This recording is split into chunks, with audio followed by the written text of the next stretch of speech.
tentang keseimbangan pasar dan struktur pasar.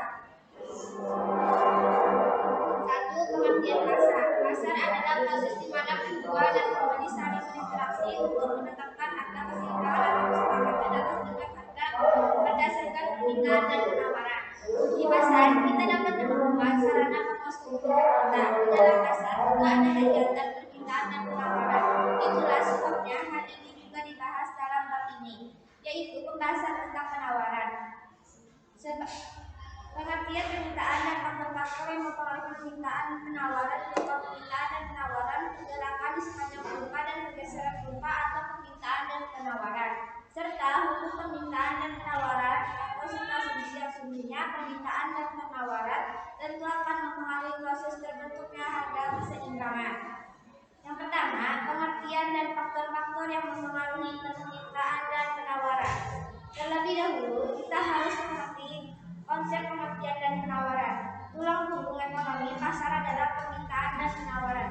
Keduanya mungkin merupakan konsep ekonomi yang paling fundamental. Yang pertama, pengertian permintaan.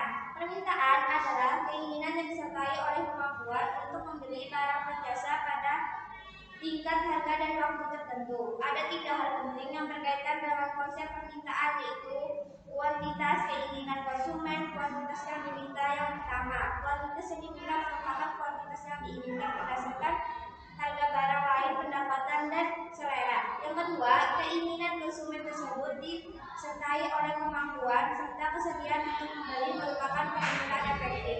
Yang ketiga, kuantitas yang diminta dinyatakan dalam kurun waktu. Artinya, jika ditemukan bahwa kuantitas televisi yang diminta adalah 20.000 unit, maka harus jelas apakah 20.000 unit tersebut per hari, per bulan, atau per tahun.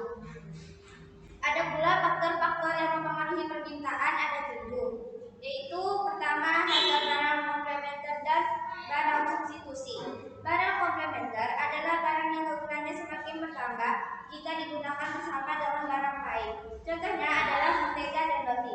Sedangkan barang substitusi adalah barang yang dapat menggantikan barang lain. Contohnya adalah jika harga beras, maka orang mengonsumsi jagung dan singkong sebagai pengganti.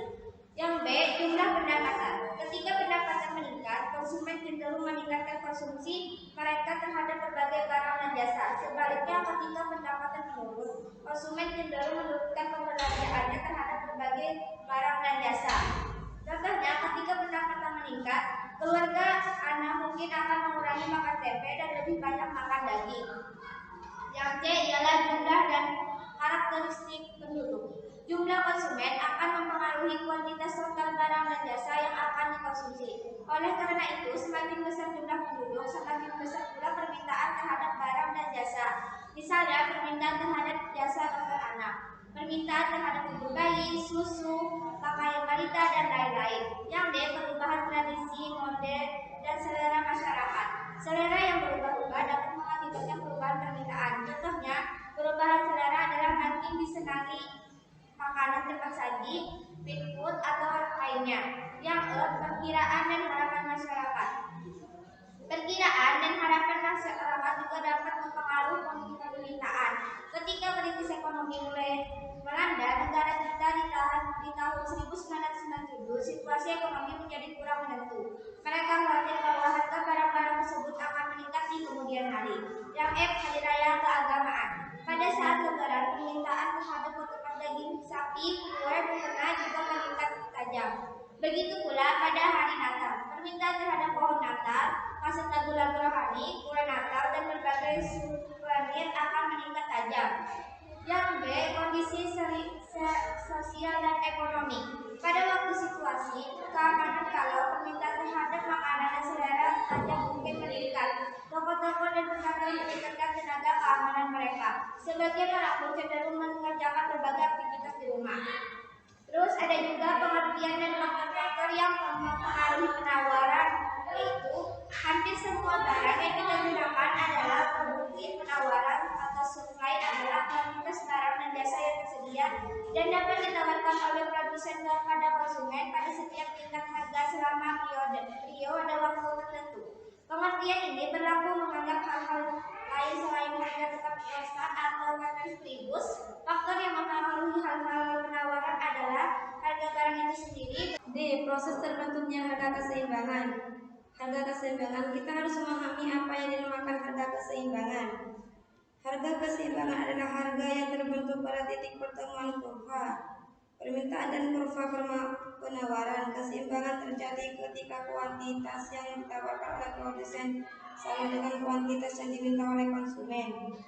Dalam ilmu ekonomi, harga keseimbangan itu dikenal sebagai harga pasar. Terbentuknya harga dan kuantitas keseimbangan di pasar merupakan hasil kesepakatan antara pembeli dan penjual. Kedua belah pihak pada dasarnya memiliki taksiran yang berbeda-beda terhadap harga sebuah barang dan jasa yang diperjualbelikan di pasar. Taksiran harga yang diberikan oleh konsumen dan produsen tersebut disebut harga subjektif. Keseimbangan adalah kombinasi harga dan kuantitas di mana kuantitas yang diminta dan ditawarkan sama besarnya. Agar barang terjual, penjual secara beransur-ansur akan menurunkan harga sehingga pada akhirnya akan kembali pada harga pasar atau harga keseimbangan semula.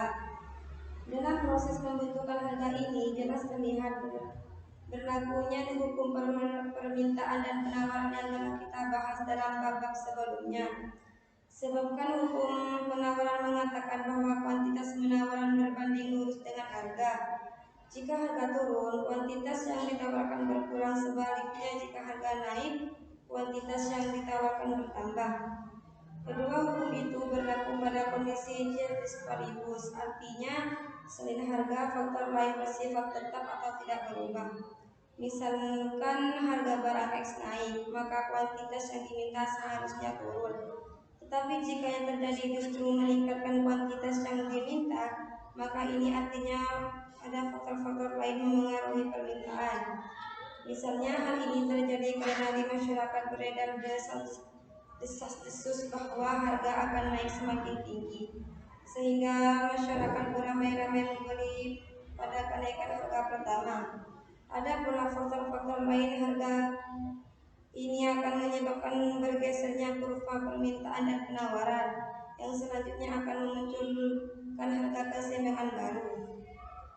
Oke, saya akan menggambarkan tentang harga keseimbangan.